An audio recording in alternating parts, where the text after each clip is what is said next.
Hello students, IIT brain में आपका स्वागत।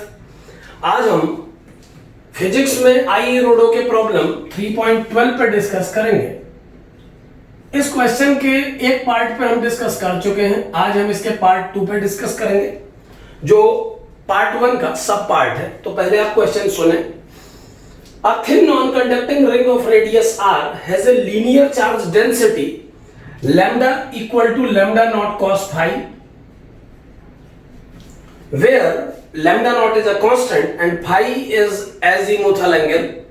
The magnitude of the electric field strength on the axis of the ring as a function of distance x from its center, and it is given this time that x is much more than r. यानी आपको एक ring के axis पे x distance पे electric field calculate करना है। Centre को अगर मैं ओ डिफाइन करूं और इस पॉइंट को पी वो पॉइंट है जहां पर इलेक्ट्रिक फील्ड कैलकुलेट करना है, और ये सेंटर से एक्स डिस्टेंस पे है, और इस पार्ट में ये गिवन है कि एक्स आर से बहुत ग्रेटर है। आर यहां पर इस रिंग का रेडियस है, और आपको दिया है कि इस रिंग में charge lambda equal to lambda naught cos phi इस फॉर्मूले से दिया जा रहा है। यानी जो चार्ज डेंसिटी है इस रिंग की, ये lambda charge density, linear charge density है, इसकी वैल्यू फाई पर डिपेंड कर रही है इस फॉर्मूले के अकॉर्डिंगली। जहां पर फाई को अगर मैं इस डायग्राम में आपको दिखाऊं तो ये कुछ इस तरीके का एंगल है। चित्र को एक बार 3 डायमेंशन में समझे कि रिंग आपके सामने ऐसे है और इसके एक्सिस पे एक्स डिस्टेंस पर इलेक्ट्रिक फील्ड कैलकुलेट करना है, जबकि फाई इस रिंग के प्लेन पे मेजर किया हुआ एंगल है। यानी फाई की वैल्यू अगर एक टर्मिनल से दूसरे टर्मिनल तक नापे तो 0 to 2 पाई मिलेगी। 0 से 2 पाई का रेंज होगा फाई का। सो इस रिंग के कारण यहां पर इलेक्ट्रिक फील्ड कैलकुलेट करना है, और इसके सरफेस पे चार्ज का डिस्ट्रीब्यूशन लीनियरली इस फॉर्मूले पर डिपेंड कर रहा है। Linear charge density lambda equal to lambda naught cos phi है। तो अगर इस क्वेश्चन को करने से पहले मैं एक और वीडियो जो मैं पहले बना चुका हूं उस पर बात करूं, तो हमने डिस्कस किया था कि कोई रिंग अगर आर रेडियस की है और उसके सरफेस पर चार्ज डेंसिटी इस फॉर्मूले से दी जाती है, तो उस रिंग को हम एक डाइपोल के इक्विवेलेंट मान सकते हैं, क्योंकि इस चार्ज डेंसिटी से ये आधी रिंग पॉजिटिवली चार्ज्ड हो जाएगी अलग अलग चार्ज मैग्नीट्यूड के साथ, और रिमेनिंग आधी रिंग इसी सिमेट्री को मेंटेन करते हुए नेगेटिवली चार्ज्ड हो जाएगी। ये हमने डिस्कस किया था। तो उस वीडियो में हमने ये भी डिस्कस किया था कि बहुत सारे डाइपोल्स से मिलकर बनी ये रिंग भी एक डाइपोल के जैसे ही ट्रीट करेगी, और इसका डाइपोल मोमेंट पी वेक्टर इस रिंग के एरिया और यूज किए गए कांस्टेंट लैम्डा नॉट के प्रोडक्ट के बराबर होगा।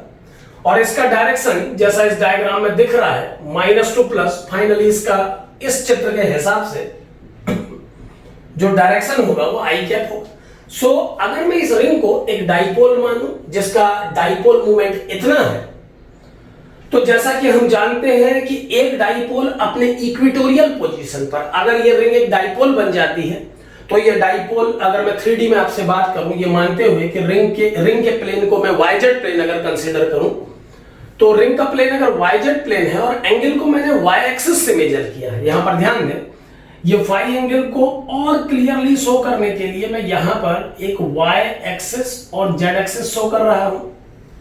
तो एक्चुअल में इस लाइन से नहीं, फाई को हमें यहां से नापना चाहिए, ये और परफेक्ट होगा। ये जो लाइन मैंने ड्रॉ की है ये वाई और जेड एक्सिस है, जबकि ये लाइन जो इधर को जा रही है ये एक्स एक्सिस है। तो इस वाई एक्सिस से नापा हुआ है इस एंगल फाई को। तो इस चित्र के हिसाब से अगर ये मेरा वाई एक्सिस है और ये जेड एक्सिस है, तो जो डाइपोल बनेगा उसका नेट डाइपोल मोमेंट का डायरेक्शन वाई एक्सिस के अलावा होगा, यानी ये जे कैप में होना चाहिए।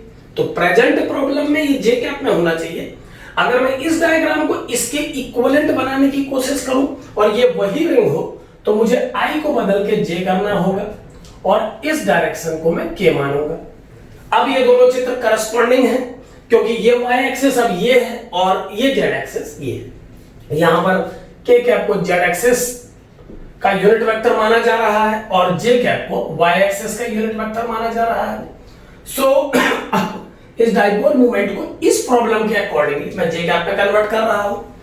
तो अगर ये रिंग मेरे लिए एक डाइपोल है जिसका dipole moment pi R square lambda naught J है, तो इस डाइपोल के लिए ये पॉइंट एक इक्वेटोरियल पॉइंट होगा। कुछ ऐसा पिक्चर बनना चाहिए। सो इक्वेटोरियल पोजीशन में बहुत डिस्टेंट पॉइंट पर इलेक्ट्रिक फील्ड का फॉर्मूला हम अपने आर्टिकल में डिस्कस कर चुके हैं पहले। तो उस फॉर्मूले को अगर मैं यहां यूज करूं तो E at equatorial point at distance x which is much more than r is given by the formula 1/4 pi epsilon naught dipole moment vector divided by distance cube। तो ये फॉर्मूला एक इक्वेटोरियल डिस्टेंट पॉइंट के लिए dipole के कारण electric field का formula है, जो हम पहले एक आर्टिकल में डिस्कस कर चुके हैं। तो उस फॉर्मूले को मैंने डायरेक्ट यूज किया और इस रिंग को एक डाइपोल कंसीडर किया। इसके लिए भी हम पहले एक वीडियो क्लिप बना चुके हैं जिसमें हमने एक lambda equal to lambda naught cos phi density वाली रिंग का डाइपोल मोमेंट निकाल के बताया था।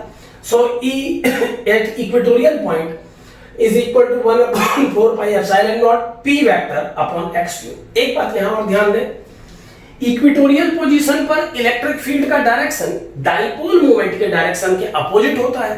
तो मैं यहां पर एक माइनस साइन और लेना चाहूंगा। So E equatorial point is equal to 1/4 pi epsilon naught minus p vector upon x cube. अब प्रॉब्लम में केवल मैग्नीट्यूड पर क्वेरी किया जा रहा है, तो मैग्नीट्यूड वाइज मैं इसे लिख सकता हूं E at equatorial point is equal to 1/4 pi epsilon naught magnitude of p जो कि पाई आर स्क्वायर लैम्डा नॉट के बराबर है अपॉन x क्यूब। सो इक्वेटोरियल पॉइंट पर जो इलेक्ट्रिक फील्ड की स्ट्रेंथ होगी वो 1/4 pi epsilon naught pi R square lambda naught upon x cube से दी जाएगी। तो इस तरीके से इस रिंग को एक डाइपोल के करस्पॉन्डिंग कंसीडर करके हम इस प्रॉब्लम को सॉल्व कर सकते हैं। Thank you.